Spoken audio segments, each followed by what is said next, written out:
Delhi, you're watching DD India News Hour, India's voice to the world. I am Ramesh Ramachandran.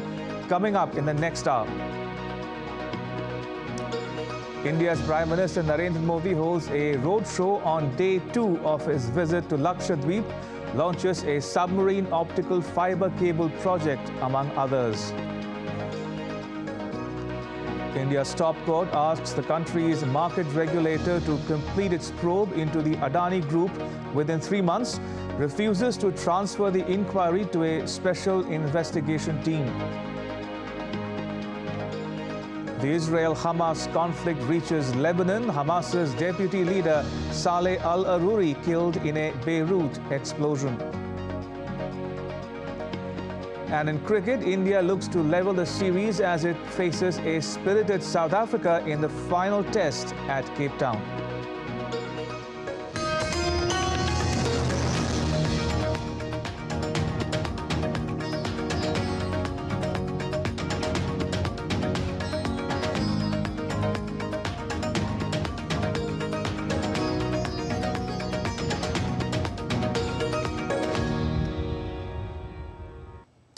On day 2 of his visit to Lakshadweep, India's Prime Minister Narendra Modi inaugurated and dedicated to the nation development projects worth $140 million, including a submarine optical fiber cable project, a drinking water supply scheme, and a battery-backed solar power project. During a public rally at Kavarathi, Prime Minister Modi said that the Kochi-Lakshadweep Islands submarine optical fiber connection project will provide 10 times higher internet speed to the people of Lakshadweep. साल 2020 में आपको मैंने guarantee दी थी कि 1000 दिन में आपको तेज internet की सुविधा पहुंच जाएगी। आज Kochi Lakshadweep submarine optical fibre project का लोकार्पण हो गया है। अब लक्षद्वीप में भी 100 गुना अधिक स्पीड से इंटरनेट चल पाएगा। Prime Minister Modi also spoke about how the government has made the Hajj pilgrimage convenient for the people. हमारी सरकार ने हज यात्रियों की सहूलियत के लिए जो प्रयास किया है, उसका भी लाभ लक्षद्वीप के लोगों को मिला है। हज यात्रियों के लिए वीजा नियमों को भी आसान बनाया गया है। हज से जुड़ी ज्यादातर कार्रवाई अब डिजिटल होती है। सरकार ने महिलाओं को बिना महरम हज जाने की भी छूट दी है। इन्हीं सब प्रयासों की वजह से उम्राह के लिए जाने वाले भारतीयों की संख्या में भारी वृद्धि हुई है। And my colleague Dibyendu Mondal joins us from Lakshadweep. Dibyendu, what more can you tell us about all the development projects that were inaugurated and launched today? The Prime Minister was here at the Kavarathi Island today morning. It was his 2-day visit to the Lakshadweep Island. He has visited 3 islands, Agathi, Bangaram and Kavarathi, where he concluded his visit and moved on to Kerala. But from here at Kavarathi, where he addressed hundreds of people who had come here to listen to him, he launched a slew of projects for the development of the people of Lakshadweep Island, and not only the Kavarathi Island, but all the multiple islands of Lakshadweep. One of the major projects of what Prime Minister inaugurated today was the Kochi Lakshadweep submarine optical fiber high-speed internet cable project that was launched here, which will provide 100 times more faster internet to the people of the multiple islands of Lakshadweep. The Prime Minister also inaugurated a solar power project of 1.34 megawatt, which will meet the needs of multiple the electricity demands of multiple islands here in Lakshadweep. Remember, the people of Lakshadweep are currently dependent on diesel gen sets for meeting their electricity needs. Not just this, he also inaugurated a 30 and a 50-bedded hospital in 2 islands here in Lakshadweep from the Kavaratti island where we are currently. The Prime Minister also met and spoke with multiple beneficiaries of the central government schemes. He also handed out laptops to many students here at the Kavaratti Island for for further studies and to help them in their studies. He also handed over cycles to girl students here at the Kavaratti rally ground where the Prime Minister was here a short while back. He also handed out a Kisan credit card to the farming community here. Also launched the Ayushman Bharat health insurance scheme and had handed over some of the health insurance scheme to some of the beneficiaries here at the Kavaratti Island. So, the Prime Minister had come in here with a bouquet of multiple projects that he shared with the people of this island, not just this island, perhaps with the people of entire Lakshadweep on this New Year. And people have expressed their happiness that they're very happy that the Prime Minister have come here amongst them and gifted them so many new projects that will transform how Lakshadweep would look like. Remember. Also, let me remind our viewers that the Prime Minister spoke at length about tourism, how his government is focused about improving tourism in the Lakshadweep Islands. He also spoke about how overwater villas that we see in Maldives are being developed in some of the islands in Lakshadweep for luxury tourism.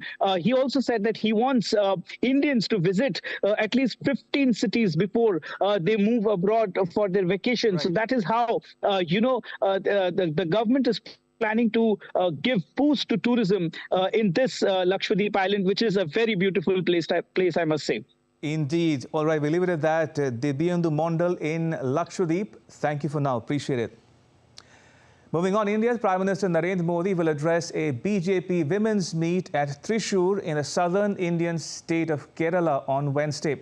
Around 200,000 women are expected to take part in the meeting to laud the government's move to pass the legislation reserving a certain percentage of seats in the country's legislatures for women. Aisha Khanam has more. The Thekinadu Maidan is all set to create history as over 2 lakh women from Kerala will congregate to welcome the Prime Minister and felicitate him over the passing of Women's Reservation Bill, which empowers them. The preparations for a grand welcome to Prime Minister Narendra Modi are already here, giving a glimpse of a mini Thrissur Puram. And the people of Kerala wish to welcome the Prime Minister in a very grand and traditional manner, exhibiting the culture of Kerala. BJP organized a mega Thiruvathira by women and a grand musical ensemble, usually performed during Puram and Onam, as a run-up to mark Prime Minister's visit, and BJP workers hope to display some traditional colourful display usually seen at Puram. Prominent women from various walks of life, cinema, cricket, athletics and women achievers, along with Asha workers, Anganwadi workers, Manrega workers, will show a rare display of Stree Shakti at the event. Our Prime Minister Narendra Modi ji, who has done a lot for the women of India. So all the women likes to be with him and they wants to meet him. Especially, this is the best chance they can be with him at least for an hour and listen to him. Only for women. This program is only for women. Yeah. So it's actually a fortune for us. Like in this new year, we are getting as a gift his presence in Kerala. BJP's visit is also seen as a precursor to electioneering as Lok Sabha elections are around the corner. BJP has good presence at Thrissur and hopes to target 6 out of 20 seats in the state. Workers and women are in upbeat mood about Prime Minister's visit. We are waiting for Narendra Modi, which is going to announce for ladies prosperity. With the Prime Minister tomorrow, and I wish I will be able to see him at least in the road show. Very happy and very proud of it. As far as we know, this Prime Minister have in fact stepped the foot into the scene of women empowerment in real. It's not in talk anymore. We are getting the responses, or we are getting the benefits of the real women empowerment when the most powerful leader of India really step into the action. The BJP workers have put up Thrissur Loves Modi posters across the city. Heavy security is deployed around the venue and also at the areas where Prime Minister's roadshow will pass by.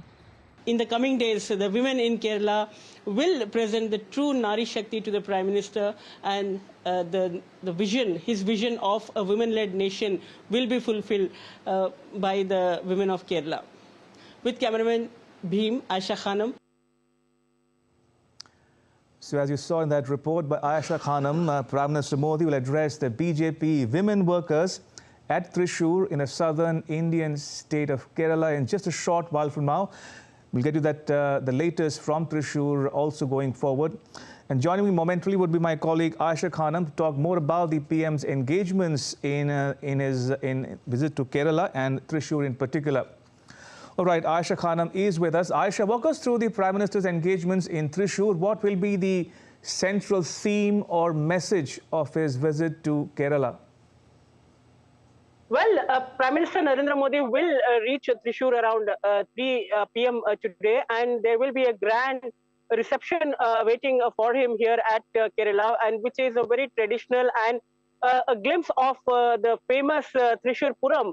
So it is in very traditional style that the people of Kerala would be welcoming Prime Minister Narendra Modi, and there will be a grand roadshow around the venue from where Prime Minister Narendra Modi will address the gathering of over 2 lakh women, and these women are drawn from various sections of the society. It is not just BJP women who have come here to thank, but there are women from various sections, various achievers and represent the country and who have made the country proud.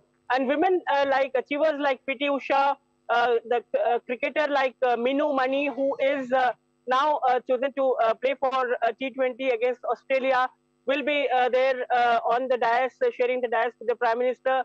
And there will also be actress Shobna, who will also be on the dais with the Prime Minister. So these prominent women will share the dais with the Prime Minister, and this gathering will thank the Prime Minister, express the gratitude to the Prime Minister, and this is the Thrissur is going to see witness. Thrissur is going to witness history because over 2 lakh women gathering together to express their gratitude for passing of the Women's Reservation Bill.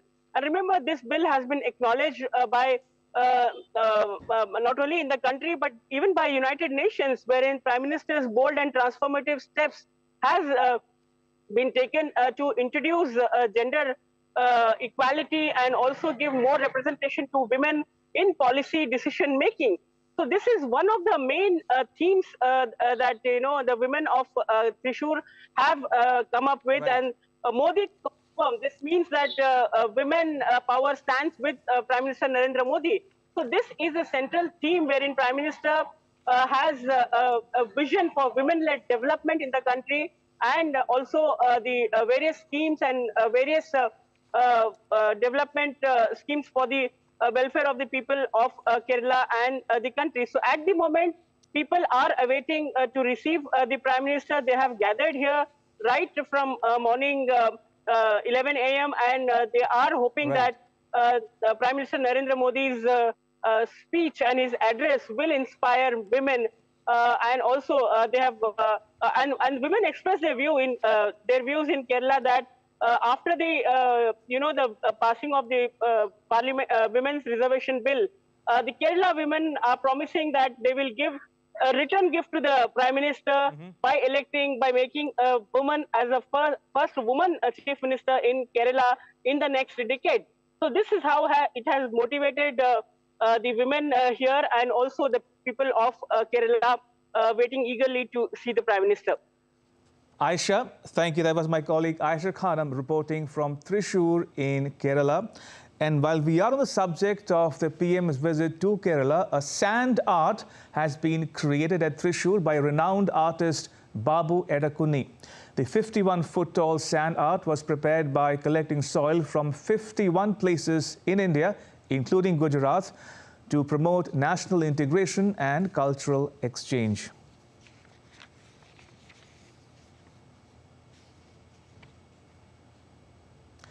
And still to come on DD India News Hour.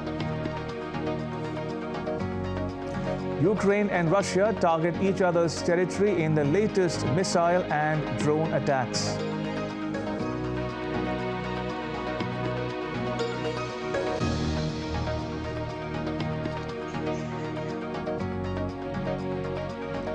The United Nations Security Council likely to meet on Wednesday to discuss about the attacks on commercial ships in the Red Sea.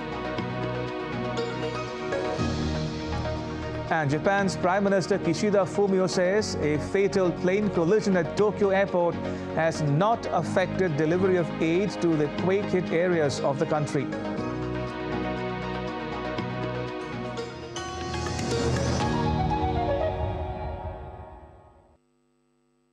That never stops, where information shapes our reality.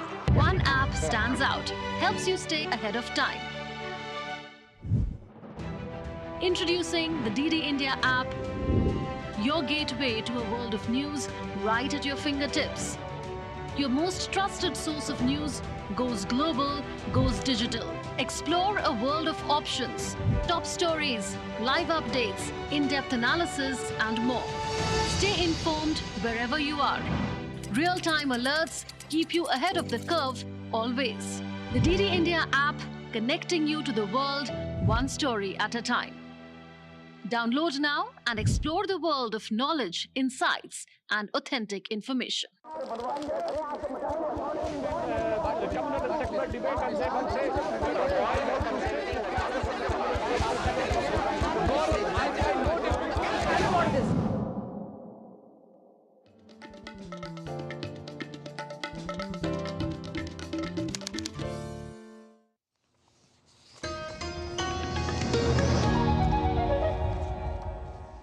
You're watching DD India News Hour. I'm Ramesh Ramachandran. To West Asia now, Hamas's deputy leader Saleh al-Aruri was killed in a drone strike in Lebanon's capital Beirut on Tuesday. Aruri was the first senior Hamas political leader to be assassinated since the conflict began. Hezbollah leader Hassan Nasrallah said on Tuesday that it had targeted a group of Israeli soldiers in the vicinity of Marj with missiles after Aruri's killing. I won't respond to what was heard here or elsewhere. We are focused on the battle against Hamas from the beginning, and we'll continue to do so. We will update the public with instructions when needed, and we change and specify instructions accordingly in the noon, evening, and morning, and will continue to do so. The public is also responsible, and we'll continue to be as such, and we'll update the instructions. These instructions are life-saving. להמשיך לנהוג באחריות, אנחנו נעדכן, אלה הנחיות מצילות חיים. Israel's military spokesperson, Rear Admiral Daniel Hagari, also said that the Israeli forces are in a high state of readiness and prepared for any scenario. He said in a social media post, and I quote, "The IDF is in a very high state of readiness in all arenas, in defense and offense. We are highly prepared for any scenario. The most important thing to say tonight is that we are focused and remain focused on fighting Hamas," unquote.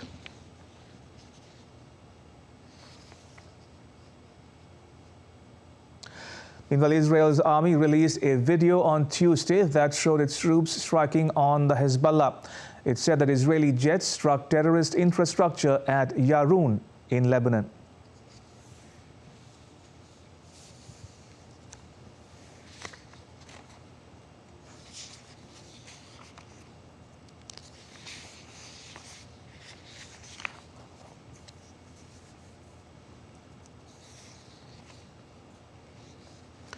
And my colleague Trent Murray joins us from Tel Aviv for more. Trent, does Aruri's killing threaten to inflame tensions in the region?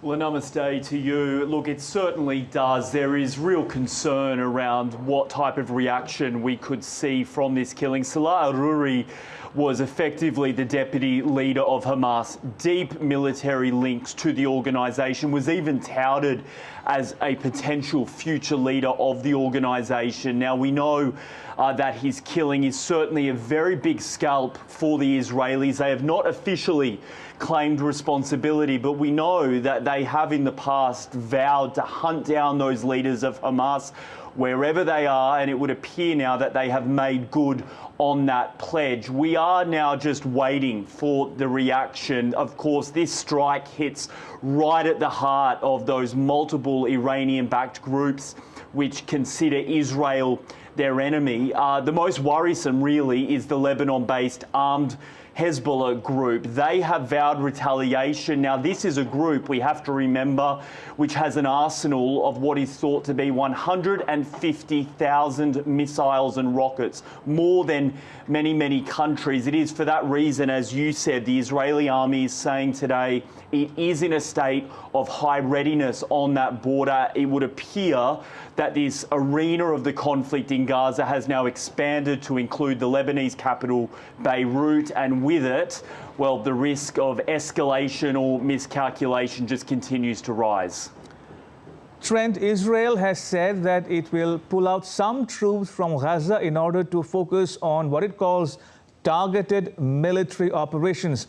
Now, the question is, could Aruri's killing have been a part of this new Israeli military strategy, or do you think it's too early to make any definitive conclusion?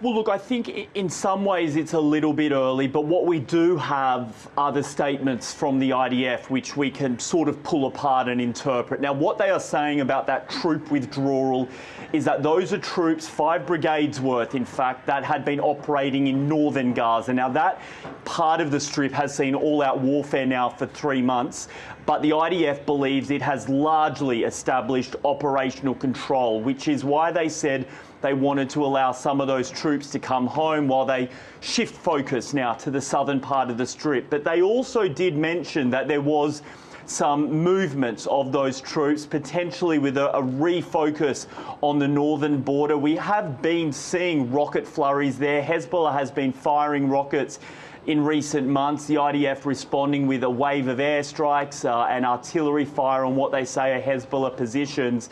But I think what we can say with absolute certainty is that there is a very real feeling in Israel right now that there will be some sort of response. I think the question is just how severe is it? Could it be a major rocket flurry towards central Israel, to northern Israel? Could it involve other groups like ones based in Syria, Iraq, or Yemen? But what we also have to just remember is on the diplomatic front, this has served as a major blow to those negotiations we knew were taking place behind closed doors between Hamas and Israel around a potential ceasefire in order to get some of the Israeli hostages being held by Hamas. Well, we know that those negotiations now have effectively been scrapped. According to Hamas, they say they're not going to discuss the release of hostages right now in the wake of that targeted drone strike. Trent, thank you for your inputs. Appreciate it. That was Trent Murray reporting from Tel Aviv. Right, from one conflict to another, the aerial combat between Ukraine and Russia has intensified in recent days. The border city of Belgorod in Russia came under attack again, as well as Sevastopol in Crimea. Russia's air defense systems destroyed 12 Ukrainian missiles over the Belgorod region, but Ukrainians are bracing for more attacks. Meanwhile, Ukraine's 2 largest cities were attacked by Russian missiles that killed 5 people and injured more than 100. The Kremlin's forces targeted the capital Kyiv and the Kharkiv region.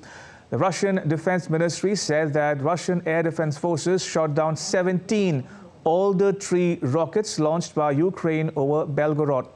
In addition, the Russian army launched cluster strikes on military-industrial facilities in Kiev and its surrounding areas, intercepted some Ukrainian drones, and resisted multiple offensives by the Ukrainian army in multiple directions. And Ukraine's President Volodymyr Zelensky accused Russia of using almost 300 missiles and more than 200 drones into Ukraine over the last 3 days. In his video address, Zelensky said that the latest attacks were intended to cause maximum destruction.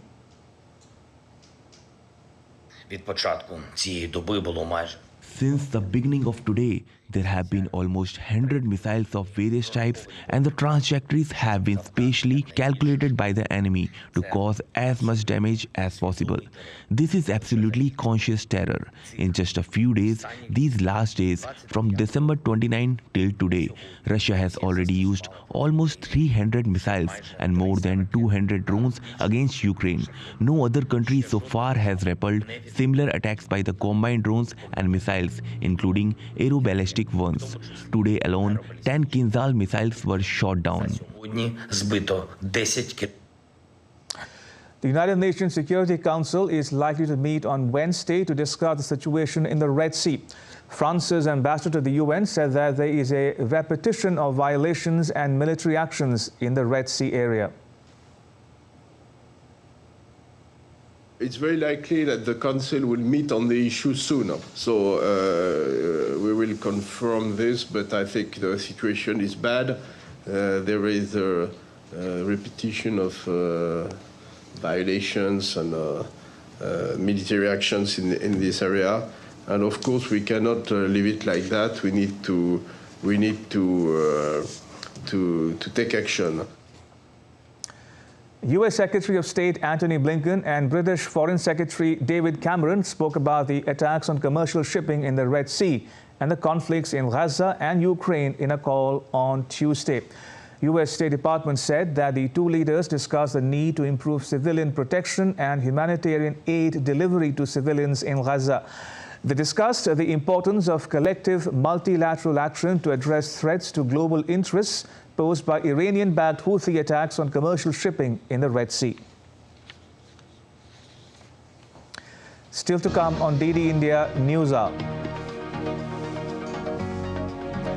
Bangladesh Army deployed to help authorities hold the 7th January national election.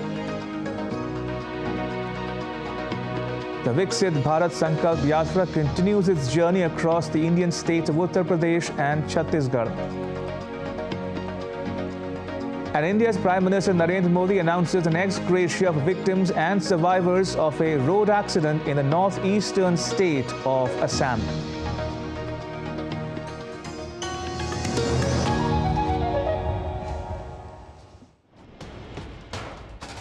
Wherever news breaks, whatever it takes. Connecting corners, cutting across continents. Stories that matter from across the globe. Accurate, authentic journalism that serves you right.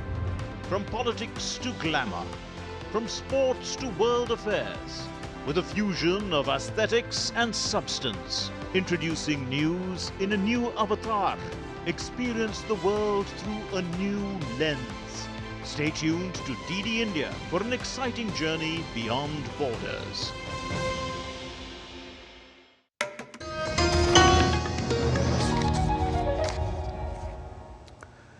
You're watching DD India News Hour. I'm Ramesh Ramachandran. A quick recap of the headlines. India's Prime Minister Narendra Modi holds a roadshow on day 2 of his visit to Lakshadweep, launches a submarine optical fiber cable project, among others. India's top court asks the country's market regulator to complete its probe into the Adani group within 3 months, refuses to transfer the inquiry to a special investigation team. And the Israel-Hamas conflict reaches Lebanon. Hamas's deputy leader Saleh al-Aruri killed in a Beirut explosion. India's top court delivered a judgment on a bunch of petitions seeking an investigation into allegations of accounting fraud and stock manipulation against Adani Group companies, which was published by Hindenburg Research in January 2023. The top court said that the report by Hindenburg cannot become the basis of a separate probe. The court has directed the country's market regulator SEBI to complete its probe into 2 pending cases within 3 months. The court said that its powers to enter the regulatory framework of SEBI is limited. Chief Justice D.Y. Chandrachud pronounced the verdict in the case that was reserved on 24 November after the arguments had concluded. Adani Group shares witnessed a sharp rally in early trade, inching closer to a 52-week high after surging nearly 16%. It took place ahead of India's top court judgment. All 10 Adani Group listed firms witnessed gains in early trade, with Adani Transmission rising as much as 13%. Adani Enterprises gained over 6.5% to emerge as the top gainer on the Nifty 50, followed by Adani Ports, which rose nearly 5%. And my colleague Shishir Sheller joins us from Mumbai. Shishir, what did the Adani Group chairperson Gautam Adani have to say on this verdict? Well, absolutely, Ramesh. This is an important day for Adani. And immediately after the Supreme Court decision, we have seen here that Adani Group stocks have actually rallied up. Well, immediately after the Supreme Court decision here, Gautam Adani, the chairman of the Adani Group, has posted on the social media side, and a quote here, he mentioned that the judgment shows that truth has prevailed and will continue to contribute to India's growth story. So obviously one of the important news from the Adani Group point of view here, and that's the reason even the market was actually looking quite closely to the entire decision here. We know that the decision which the Supreme Court has today delivered, it stated that they cannot actually rally upon, they cannot focus on the third party allegations on the Adani here. At the same time, we also know that the Security Exchange Board of India is continuing its probe. Out of the 22 allegations, the 20 allegations, the probe is over, and now the 2 allegations, the probe is still continued, and probably in 3 months' time, the SEBI, the Security Exchange Board of India, will have to conclude its decision. So obviously one of the important day from the Adani Group's point of view here. And Shishir, talking about the markets, how are the shares of the Adani Group performing now as we speak? Are they holding on to the gains? Well, absolutely. If you look at the market in the morning session, the National Stock Exchange, the Nifty, and even the Bombay Stock Exchange, the BSE, were both under selling pressure here. We have seen here the major stocks were under pressure, but after the news, we have seen here that the stock of Adani Group has actually increased here. And if I quote some of the numbers here, immediately after the announcements of the Supreme Court decision, the Adani Enterprises rose almost 17% here. The Adani Energy is almost 17%. The Adani Total Glass has climbed up to 9.9%. Even if you look at the Adani conglomerate, other companies, which includes the Ambuja Cements also and the ACC, the Ambuja Cements have almost gone 3% and the ACC 2.96%. The overall market capitalization of the Adani Group has reached to almost 15 lakh crore here. And if you look at the jump into the numbers, especially the surge here is between 9% to 18% here. So obviously, as I told you ahead, that's a very important day for the Adani here. They were actually looking for this entire decision here, and going forward, probably, if you look at the market expert at this point in time are quite bullish about the Adani stocks are concerned, the different conglomerates stocks are concerned, and that's the reason they have given the bullish trend for the entire Adani stock for the going ahead for the intraday. All right, we'll leave it at that. Shishir, thank you for now. That was my colleague Shishir Sheller reporting from Mumbai. Right, moving on, India's External Affairs Minister Subramaniam Jaishankar will visit Nepal's Kathmandu for the 7th meeting of the India-Nepal Joint Commission. The India-Nepal Joint Commission was established in the year 1987 and gives a platform for both ministers to review all aspects of the bilateral relationship. During his visit, the minister will also call on the leadership of Nepal and meet other political leaders. Nepal's Minister for Foreign Affairs, Narayan Prakash South, held a meeting with former Indian diplomats to discuss suggestions on various agenda on Nepal-India ties. Nepal says it looks forward to exploring ways for promoting Nepal's exports to India and improve cross-border infrastructure. Nepal is a priority partner of India under its Neighbourhood First policy. In more news from India, the country's Minister Hardeep Singh Puri said India has done good work in energy and petroleum sectors. Take a listen. Even as our consumption is going up, as we have ensured availability, affordability and transitioning sustainability, we have also done very good work in the E&P sector. And further, in that press conference, Petroleum and Natural Gas Minister Hardeep Singh Puri said that though the prices of petrol and diesel have increased in some parts of the world, but in India, the prices have actually dropped. अभी हमारे जो दक्षिण Asia के आसपास के हमारे जो पड़ोसी दो देश हैं, वहाँ पे कहीं 40% बढ़ा है, कहीं 80% पेट्रोल और डीजल के दाम बढ़े हैं. If you look at the Western industrialized world, वहाँ पे भी prices have gone up. I've given country-wise listing. Here prices have actually come down. 13 people have died in a road accident on Wednesday in the northeastern Indian state of Assam. A bus carrying 40 passengers collided with a truck in Golghat district. 10 people died on the spot. 24 people are undergoing treatment at the Jorhat Medical College and Hospital. And India's Prime Minister Narendra Modi has condoled the deaths. He said that the local administration is providing all possible assistance to those affected.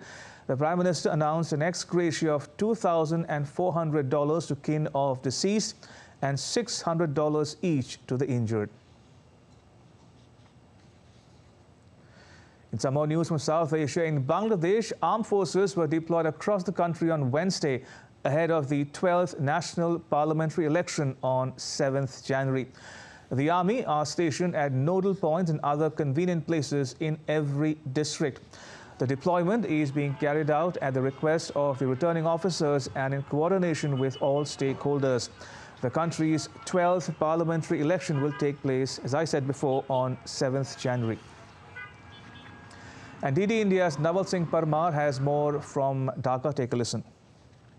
It is to ensure if there is untoward incidents occur, then to control this kind of law and order situation if arise.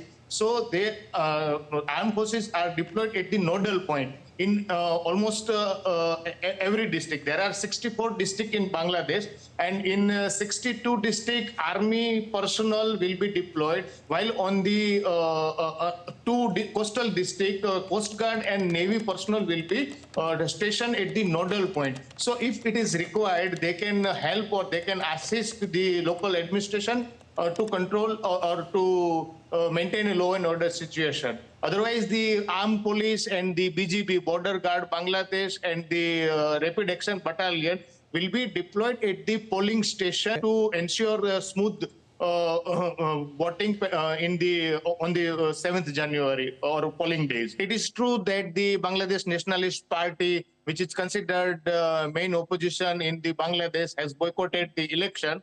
And Awami League is facing a tough competition on 90 seats where the independent candidate, either from the Awami League or the other political parties who are not in, we can say, the same page with the government, they feel they are independent candidate, and they are giving tough competition. Apart from that, Trinamool BNP, Trinamool Bangladesh Nationalist Party, which is contesting on 140 seats out of 300 seats in Bangladesh, and the Jatiya Party also fielded candidate on the around 270 seats of the parliament. So there is a tough competition between Awami League and the other regional as well as the national opposition parties. There are very many small parties which are having a good hold on the some pockets of Bangladesh. So they are giving tough fight to the Awami League. In some more news from South Asia, Sri Lanka has notified India that it will not permit any Chinese research ship to operate within the exclusive economic zone or dock at its ports for 1 year. This after India's Prime Minister Narendra Modi urged Sri Lanka's President Ranil Wickremesinghe to respect India's strategic and security concerns. The declared moratorium was conveyed to India through diplomatic channels last week. Now, this implies that Sri Lanka will not approve the Chinese scientific research ship to carry out deep water exploration in the southern Indian Ocean between 5th January and May. In the past, Chinese research ships, hydrographic vessels and ballistic missile trackers have all reached the Indian Ocean region for surveys and research purposes. The Viksit Bharat Sankalp Yatra is being undertaken across India with the aim to inform people about the government welfare measures by ensuring that their benefits reach the targeted beneficiaries in a time-bound manner. The Yatra reached Bundelkhand's Hamirpur in the northern Indian state of Uttar Pradesh. The local communities responded to it with great enthusiasm and active engagement. Another Yatra reached Chhattisgarh's Dharsiva block. Several beneficiaries share their stories with the authorities present.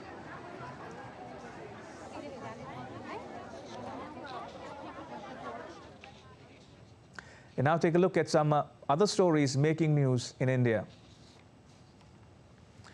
A total of 511 cases of the new COVID variant, the JN1, have been reported in India in the last 24 hours.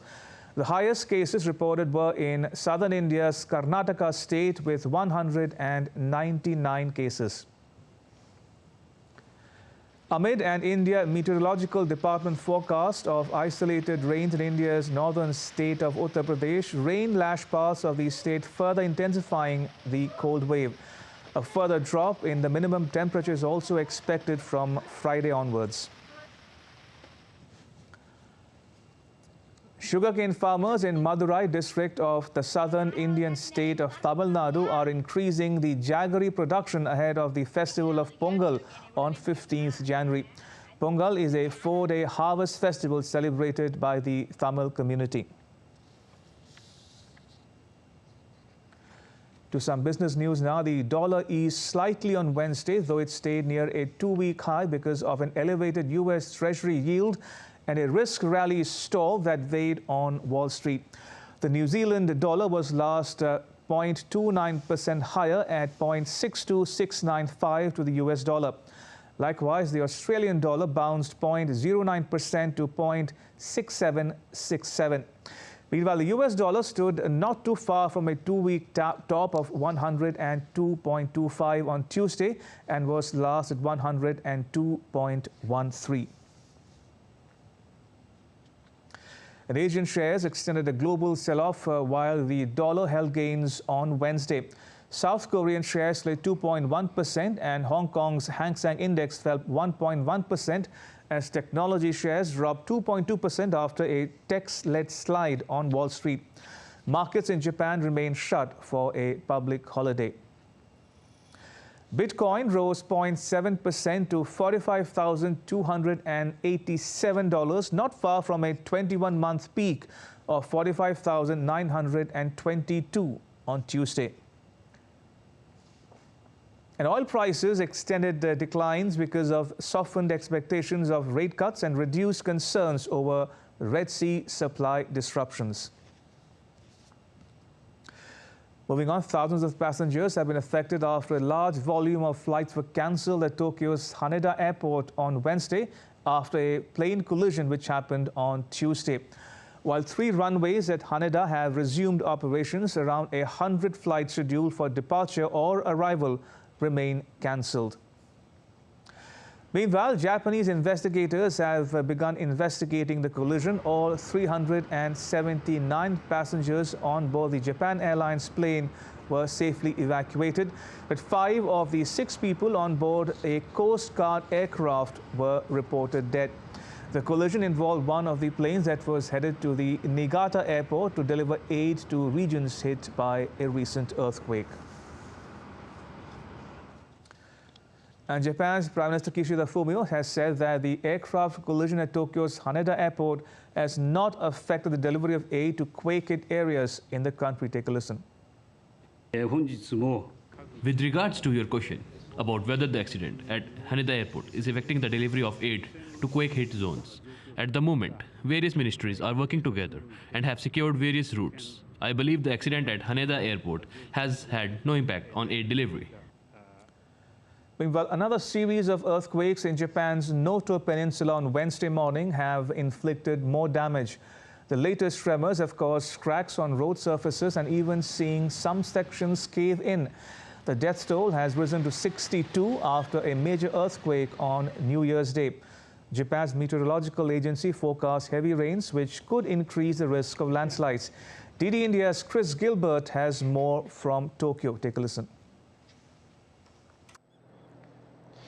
Well, the first things first, I can update the death toll is now officially at 62, and the region has just been hit by yet another aftershock just in the last 40 minutes. The main city of Wajima on the Noto Peninsula has received a magnitude 5 aftershock, slightly weaker elsewhere in that region, but it's certainly the last thing that anybody there needs, particularly the rescuers who are working in rubble, working in very difficult conditions. It has rained overnight, heightening the risk of landslides and mudslides, further blocking roads. And of course, as you mentioned, there are still great concerns for people who are still trapped under rubble or trapped under partially collapsed buildings. 33,000 households are still without power. Now, that number has not changed in 2 days. It's not changed since the earthquake happened. Power has not been restored to the vast majority of houses that have been affected since the earthquake happened. So these households have now spent 2 nights in the cold and below freezing temperatures, necessarily without heating, without power. And they need aid, they need support, they need water. Water is an inconsistent supply. There are stories coming out of people in Wajima City melting snow to make their own drinking water. And a plane that was trying to deliver that aid to them, as we know, ended up, destroyed in a collision at Haneda Airport last night. So it's really one catastrophe after another, and it is the 3rd day now we're going into for rescue efforts, and the government is still trying to wrap their heads around just how bad the damage is and the extent of the response that is needed. Across the Pacific, the U.S. will reopen some southern border crossings on Thursday that have been closed as a result of the record number of migrants reaching the country. Tighter enforcement by Mexico and a holiday lull led to lower numbers of illegal entries over the past several days after weeks of acute strains. Operations will be resumed at an international bridge in Eagle Pass in the U.S. state of Texas, 2 crossings in Arizona, and another near San Diego in the state of California. U.S. agents recorded nearly 250,000 illegal crossings along the country's southern border in December, which is the highest one-month toll ever. New York City officials accused Texas governor of being a bully who is trying to destabilize cities. At his first press conference of 2024, New York City Mayor Eric Adams said that Greg Abbott is not on the side of right. Take a listen. We're going to win because we're on the side of right. We're on the side of right, that human beings should not be treated in an inhumane manner. And so he's not on the side of right. Our country has always been a country of immigrants, a country of rules and regulations, and we will utilize those rules and regulations to stop what he's doing to cities in America. New York is a city where we fight bullies. And now take a look at some more stories making news around the world. Storm Henk has lashed parts of the United Kingdom, bringing heavy rain and strong winds. The winds caused power outages, transport disruptions, and flooding. Junior doctors in the UK are carrying out the longest strike. The British Medical Association abandoned talks with the government after being offered a pay rise of 8 to 10%. The union is now seeking a 35% improvement to cover the impact of inflation over a number of years. News of South Korea's opposition leader Lee Jae-myung's recovery comes ahead a day after he was stabbed in the neck during a visit to the southern port city of Busan. The party official said Lee is recovering in intensive care at Seoul National University Hospital, where he underwent a surgery. Harvard President Claudine Gay announced her resignation just 6 months into her presidency amid a firestorm of controversy at the university. Her resignation comes amid a period of extreme turmoil at one of America's most prestigious universities. And still to come on DD India News Hour. Tennis star Rafael Nadal returns to professional tennis after spending nearly a year on the sidelines. In football, West Ham misses out on a fourth successive Premier League win. An update on Spanish soccer star Jenny Hermoso's testimony in court.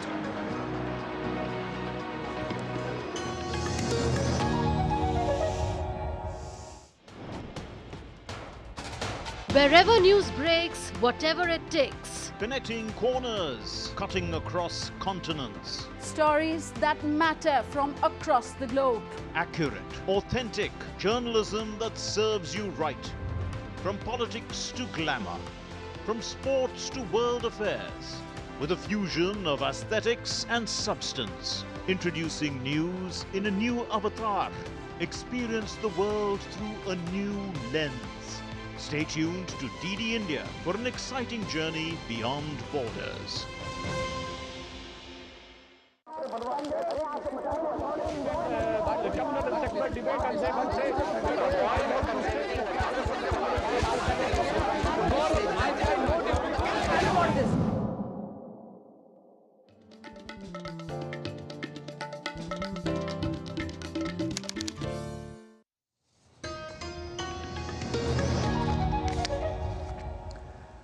You're watching DD India News Hour. I'm Ramesh Ramachandran. And now to all the news in the world of sport with my colleague Deepika. Deepika, over to you. Thanks and good afternoon, Ramesh. First, let's talk about the ongoing second test match between India and South Africa. So, India is currently taking on South Africa in the second match at Newlands Cricket Stadium.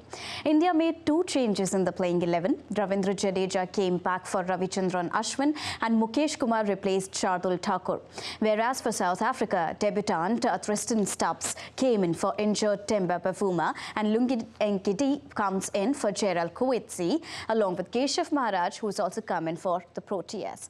Now, after a disheartening defeat in the first test match where India succumbed to an innings and 32-run loss against a spirited Proteas team, they are now eager to salvage something from the 2-match series. And if we talk about the current score in that context, it is 34 for a loss of 5 wickets and Siraj has already taken 4 wickets. On to Sydney Test now between Australia and Pakistan. Pakistan were bundled out for 313 runs on day 1 of the third and final Test match. Australia were 6 for no loss when umpires called for stumps. Mohammad Rizwan's fighting 88-run knock bailed the visitors out of trouble after Australian pacers ran through Pakistan's top order to leave them tottering at 47 for 4 at one stage. After Rizwan, Amir Jamal stitched 86-run partnership with Hamza for the last wicket to help Pakistan put 313 on board. Jamal played a quick fire knock of 82 off 97 balls. Pat Cummins was the pick of the bowlers as he returned with 5 wickets for 61 runs. Earlier, Pakistan captain Shan Masood won the toss and opted to bat.